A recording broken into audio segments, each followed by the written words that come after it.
Welkom terug. Ons kyk vanaand na die gemors waarin Krieket Suid-Afrika is.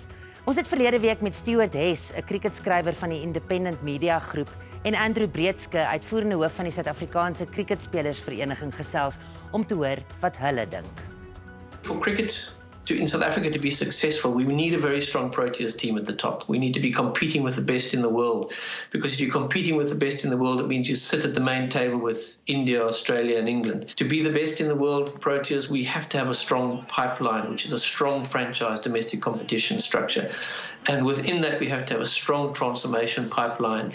And for all of those three to be in place, we need there to be a focus on the best interests of cricket. And while there's uncertainty and inconsistency in governance and admin and the acting positions, there isn't focus on that. So we at Saca continually pull it back to consistency and certainty around cricket so we can focus on what is in the best interests of the game. There's so many issues in South African cricket at the moment. There's so much wrong with the sport, with the administration in the sport, and it's deeply worrying. CSA needs to earn back the trust of the public. They need to earn back the trust of the players, which is their number one stakeholder. And by doing those two things, they'll then earn back the trust of sponsors, which are absolutely critical to the sport. I mean, who knows how much more the world economy is going to be changing because of what's taken place with COVID.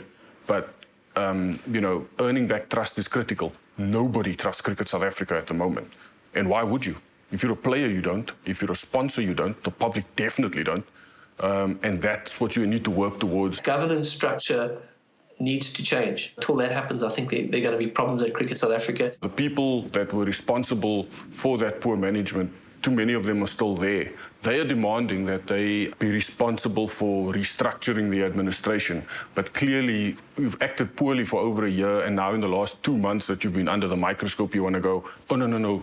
We understand we made mistakes. We're sorry. Please let us carry on trying to fix it. Minister of Sport, Nathi Mthethwa, doesn't want that. And that's why he's said that he would intervene in South African cricket unless CSA can give him a good reason not to. The challenge of that CEO role is to make sure that you have very good relationships with your stakeholders domestically, very good relationship with the key players internationally, and those are the other big countries as well.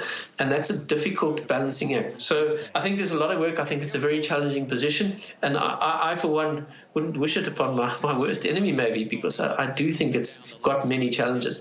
But I think you also need a very strong board behind you. And that board needs to have that expertise. And as a CEO, I would almost demand that my board has that expertise around finances, around human resources, around commercial, etc., etc. An ICC ban means the Proteas men's team doesn't play. Then there's no money coming in. South African fans will have nothing to watch. The players will have nothing to do internationally. And cricket will just almost die, I suppose. At a very practical level, you could see government withdraw its recognition of Krieket South Africa. And if they withdraw their recognition of Krieket South Africa, that means they don't see Krieket South Africa as the body that runs the sport. And when that happens, you can revoke national colours. So then the Proteas on the South African team, as it were. Players are concerned about the game of cricket in South Africa. They're concerned, the first instance, because COVID came along and is having an impact upon the game. We're sitting in October and the domestic game hasn't started yet. It's only going to start in November.